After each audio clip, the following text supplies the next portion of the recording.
Hello friends, मैं संध्या भक्ति blog से आज आपको आज आपको तारा रानी की कथा सुनाऊंगी, जो कि हर देवी जागरण के बाद अंत में सुनाई जाती है।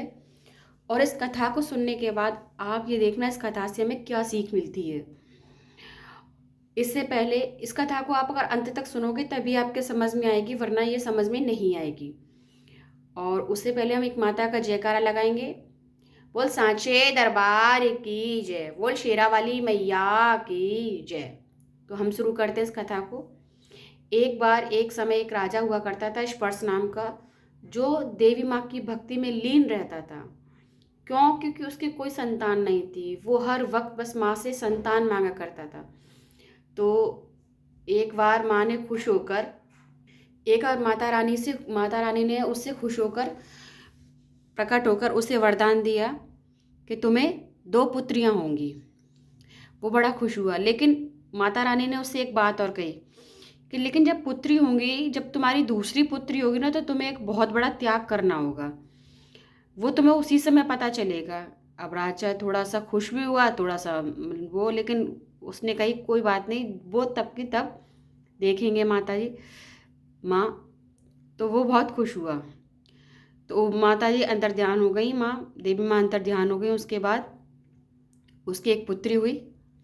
उसने पंडितों को बुलाया, सबको बुलाया, उसकी कुंडली बनवाई। तो सब पंडितों ने बताया कि ये तो साक्षात देवी का रूप है, और उसे इसके आने से तुम्हारे क्या कहते हैं राज में धन धान्य बढ़ेगा, और ये तुम्हारे राज्य में बहुत बढ़ोतरी करेगी।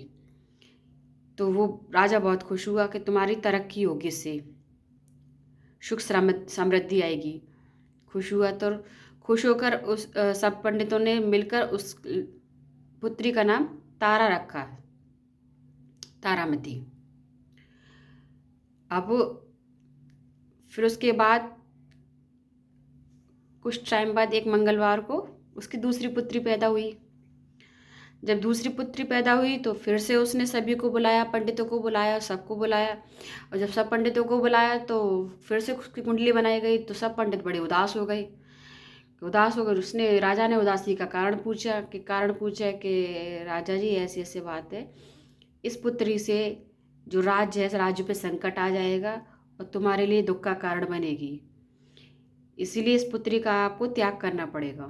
राजा बड़ा दुखी हुआ। तब उसको माता की बात याद आई कि जो उस माँ ने कही थी वरदान देते समय कि जब तुम्हें पुत्री होगी दूसरी, तब तुम्हें एक बहुत बड़ा त्याग करना पड़ेगा। तो सब अब समझ में आ गया कि क्या त्याग मांगा था माता जी ने। तो बहुत से लोगों ने तो उसे मारने की सलाह तक दे दी, पर राजा ने कही कि मैं किस एक कन्या को मारने का अपराध नहीं कर सकता। तो फिर कुछ लोगों ने सलाह मशवरा करके कहा कि आप एक संदूक में, सोने के संदूक में इसे कुछ सोना चांदी डाल करके और पानी में बहा दो, तो कोई हो सकता है कि सोना चांदी के लालच में इसे ले ले और इसे पाल ले। तो राजा ने ऐसा ही किया, जैसा पंडितों ने कहा। राजा ने कर दिया और पानी में बहा दिया।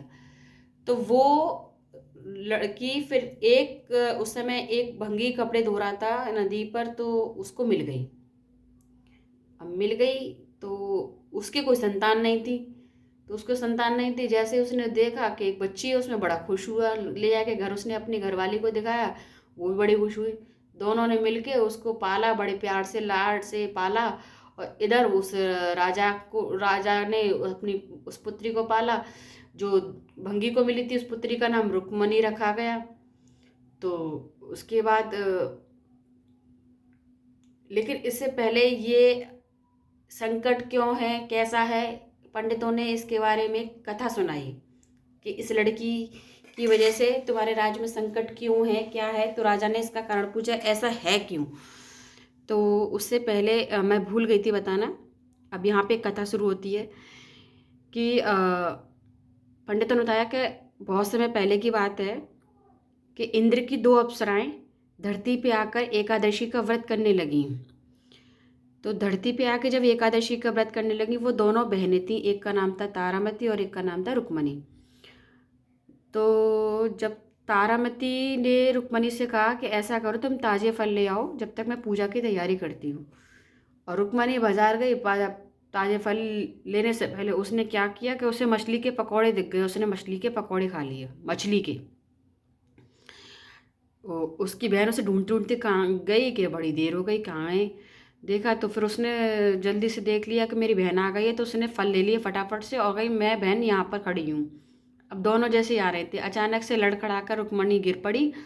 तो जैसे ही तारा ने उसको उठाया तो उसके मुंह से गंध आई। तो उसने कही, सच सच बताना बहन, तुम क्या खा के आई हो। तो उस पर झूठ बोला नहीं गया, उसने बोला कि मैं मछली के पकौड़े खाए आई हूँ।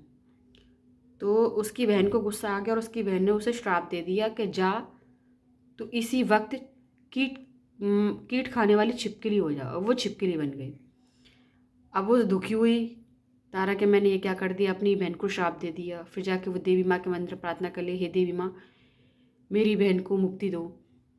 अब वो छिपकली बन के जंगलों में घूमने लगी। उधर ही एक ऋषि रहते थे, तो ऋषि के आश्रम में वो पहुंच गई।